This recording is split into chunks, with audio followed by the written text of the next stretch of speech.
السلام علیکم. ہم جس دور میں رہتے ہیں اس کو ماڈرن ایرا نہیں بلکہ پوسٹ ماڈرن کے نام سے جانا جاتا ہے. لیکن اس میں سب سے بڑی انفارچونیٹ چیز یہ بن چکی ہے کہ ہم سوچے سمجھے چیزوں کو انڈرسٹینڈ کرنے کے بغیر آزماتے ہیں، یا چیزوں کی میٹا فزکس کو جاننے بغیر ہم اپنی زندگی میں آزماتے ہیں. یہ ہم سے بڑی غلطی ہو رہی ہے. دیکھیے، اگر ہم اپنے ارد گرد دیکھیں، گلوبل لیول پر دیکھیں، ایک چیز نے تمام انسانی معاشرے کو اپنے لپیٹ میں لیا ہے، وہ ہے جنگ. اس پر میں آپ سے تھوڑی بہت گفتگو کرنا چاہتا ہوں کہ اصلی حقیقت میں جنگ لفظ کا معنی کیا ہے. جنگ چھیڑو مگر اپنے خلاف. War and war open and understood must be resolved. ہم اکثر سمجھتے ہیں کہ جنگ کا مطلب کسی دوسرے انسان سے ٹکراؤ ہے، لیکن فلسفہ ہمیں ایک مختلف حقیقت دکھاتا ہے. جرمن فلسفی فریڈرچ نیچا اپنی کتاب بیانڈ گڈ اینڈ ایول میں لکھتا ہے، He who fights with monsters should look to it that he himself does not become a monster.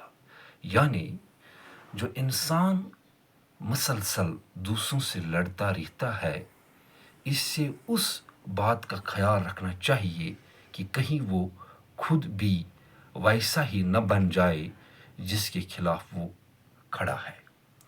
اصل جنگ انسان اور انسان کے درمیان نہیں بلکہ انسان اور اس کی اپنی کمزوریوں کے درمیان ہے.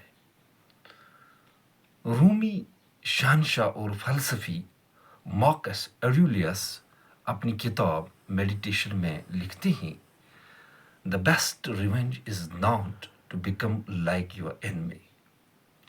یعنی سب سے بڑی فتح یہ نہیں کہ تم اپنی مخالف کو شکست دو، بلکہ یہ کہ تم اس جیسی نفرت، غصے اور انتقام کی نفسیات کا شکار نہ ہو جاؤ. ہسٹری گواہ ہے کہ نفرت سے شروع ہونے والی جنگیں اکثر صرف ملبہ چھوڑ جاتی ہیں، بلکہ شعور سے شروع ہونے والی جدوجہد تہذیب تعمیر کرتے ہیں. گڈ سویلائزیشن دی فارم. فرانسیسی فلسفی البرٹ کومو اپنی کتاب دی ریبل میں انسان کو یاد دلاتا ہے کہ حقیقی بغاوت تب ہے جب انسان تباہی نہیں بلکہ انسانی وقار کی حفاظت کرے. اس لیے جنگ ضرور چھیڑو مگر جہالت کے خلاف، تعصب کے خلاف، اپنی کمزوریوں کے خلاف، اپنی خوف کے خلاف. کیونکہ جو شخص اپنے نفس کو شکست دے اس سے دنیا کی کوئی جنگ شکست نہیں دے سکتی ہے.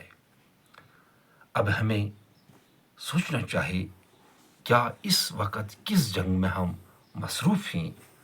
دوسروں کو ہرانے کی جنگ یا خود کو بہتر بنانے کی؟ شکریہ.